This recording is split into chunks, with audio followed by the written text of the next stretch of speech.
وزیر قانون ظفر اللہ خان صاحب بتا رہے تھے کہ میں سخت موقف رکھتا تھا کہ ہمیں یہ جو دھرنے میں لوگ ہیں ان کے خلاف مقدمے درج کرنے چاہیے، ان لوگوں کو اریسٹ کرنا چاہیے، ان لوگوں کو جیلوں میں پھینکنا چاہیے۔ اسلام آباد ایک عام سٹی نہیں ہے، کیپٹل آف پاکستان ہے، ایک ایسا ملک جو ایٹامک پاور ہے اس کا وہ کیپٹل ہے، دنیا کے سامنے ہمارا مذاق بنا ہوا ہے۔ لیکن صدقے جاؤں میں رشک ہے قائد محترم میاں محمد نواز شریف صاحب، جنہوں نے کہا نہیں یہ میرے بچے ہیں، کوئی بات نہیں، بھولے ہوئے ہیں، بھٹکے ہوئے ہیں، رستے پہ آ جائیں گے، ان لوگوں کو چھوڑ دیا جائے۔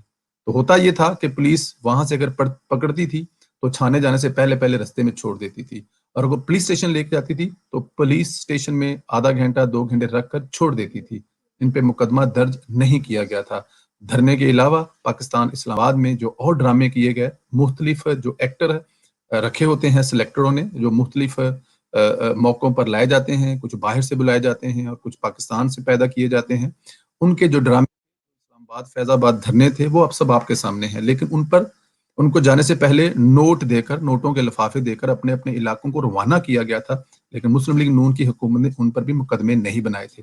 یہ ہوتا ہے، اپنا اپنا ظرف ہوتا ہے کہ ملک کو جب چلانا ہو، جب ملک کے ادارے چلانے ہوں، جب ملک کے اداروں میں لڑائیاں نہ کروانی ہوں، تو حکومتیں ایسے کرتی ہیں کہ وہ اپنے بھولے بھٹکے ہوئے نوجوانوں کو، جو عمران خان جیسے لیڈروں کی باتوں میں آ کر ورگلائے جاتے ہیں، ان کو صرف اور صرف تھانے تک لے جانے کے لیے یا پولیس اریسٹ کرتی ہے اور چھوڑ دیتی ہے۔ لیکن آج اس فاشٹ حکومت، جسے عمران خان نیازی کی بدتر سے بدتر ڈکٹیٹر سے بھی بدتر حکومت ہے، جس میں نہ میڈیا سیف ہے، نہ اس میں عام انسان سیف ہے، نہ اس میں سیاسی کارکن سیف ہیں، سب کے سب اس فاشٹ حکومت سے بری طرح متاثر ہیں۔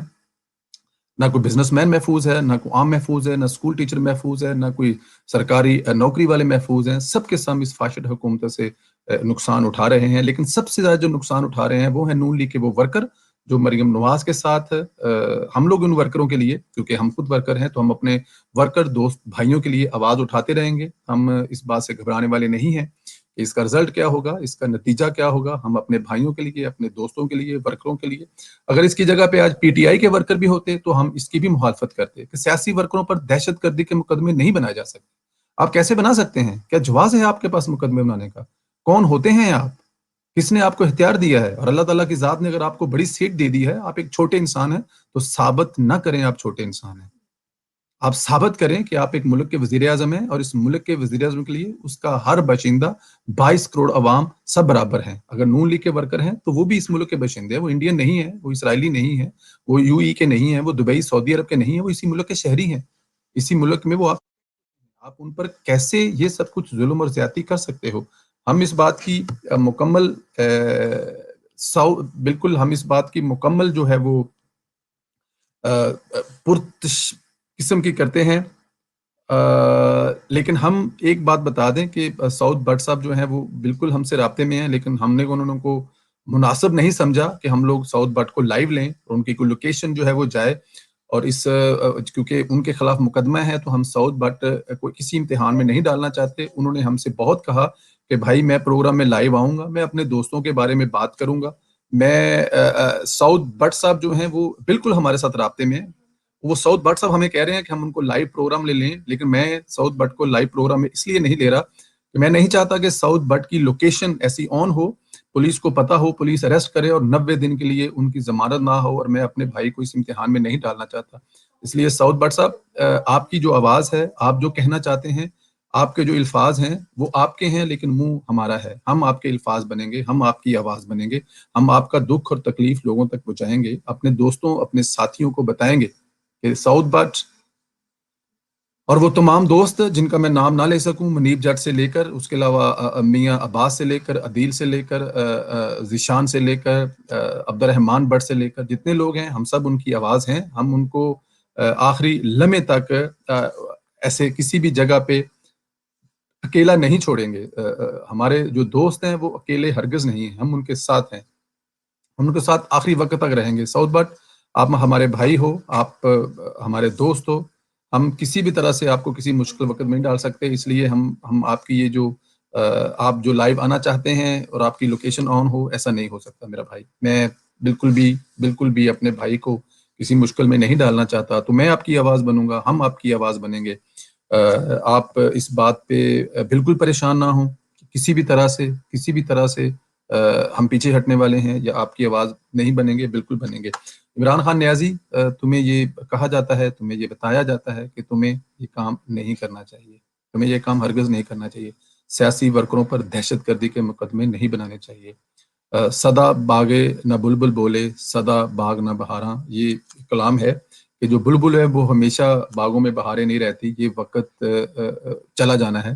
تم نے ہمیشہ بادشاہ نہیں رہنا، تم سے پہلے بڑے ظالم جو ہیں، تم سے پہلے ایک مشرف نامی یہاں پہ بندہ رہتا تھا اس ملک میں، جو کہتا تھا، اس میں کوئی شک نہیں ہے، اس نے کراچی میں اپنی طاقت دکھانے کے لیے 100 بندہ قتل کروا دیا تھا۔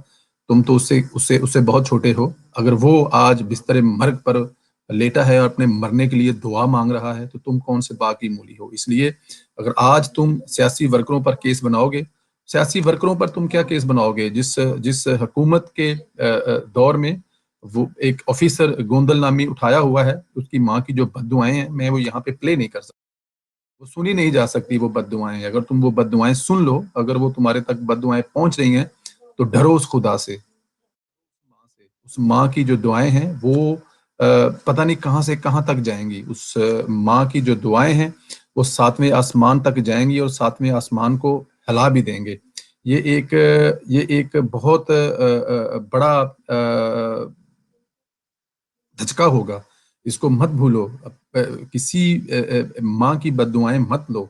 اس لیے تم اپنے انٹرویو میں کہتے ہو کہ پاکستان میں جو ہے وہ میڈیا بالکل آزاد ہے، یہاں پہ کوئی واقعہ نہیں ہے، خدا کا خوف کرو، تم نے بھی مرنا ہے، تمہارا مرنے کے بعد بلکہ مرنے سے پہلے ہی تمہارا اس دنیا میں حساب ہوگا، اور تم دیکھو گے تمہیں اس ماں کی بد دعائیں، تمہیں ہر اس شخص کی بد دعائیں، تمہیں ہر اس انسان کی بد دعائیں، ہر اس جیدار کی بد دعائیں لگیں گی جو تمہارے اس دور حکومت میں ہر جگہ پہ جس کو تکلیف ہے، جس کو مسئلہ ہے، جو تکلیف میں ہے۔ یہ بات تم مت بھولو اور تمہیں بھولنی بھی نہیں چاہیے، کسی بھی طرح تمہیں یہ بات نہیں بھولنی چاہیے۔ میں بالکل یہ تمہیں یاد کروانے کی کوشش کر رہا ہوں۔ اس میں کوئی شک نہیں ہے کہ جب انسان طاقت میں ہوتا ہے، جب انسان پاور میں ہوتا ہے تو اس کو لگتا ہے کہ یہ ہمیشہ ایسا رہے گا، لیکن ایسا نہیں ہے۔ تم سے پہلے کئی نمرود آئے ہیں، تم سے پہلے کئی یزید آئے ہیں، لیکن سب تاریخ کا حصہ بن گئے ہیں اور ان کا تاریخ کا حصہ نیازی کی طرح رہا ہے۔ تو تمہارا جو پہلا نیازی تھا، اس کے بعد ایک دوسرا نیازی ہے۔ پاکستان کی تاریخ میں تم نیازیوں کے ساتھ جو ہوگا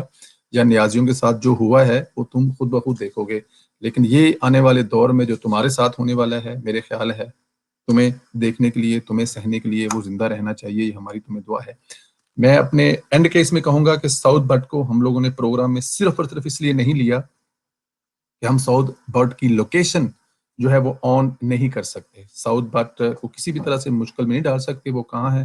اپنے گھر میں ڈیفینیٹ نہیں ہے، وہ کہیں چھپے ہوئے ہیں، کہیں وہ ایسی جگہ پہ ہیں جہاں پہ پولیس ان تک نہ پہنچ سکے۔ تو ہماری تمام ان دوستوں سے ہے کہ آپ کسی بھی طرح سے پولیس کے قابو میں مت آئیں، گرفتاری مت دیں، کیونکہ آپ لوگ اگر 90 دن تک آپ کا ضمانت نہیں ہو سکتی تو یہ حکومت کوئی یہ بالکل نااہلوں کی حکومت ہے، یہ بالکل جاہلوں کی حکومت ہے۔ آپ کی جب تک ضمانت نہیں ہو جاتی، آپ کی جب تک عبوری ضمانت نہیں ہو جاتی تو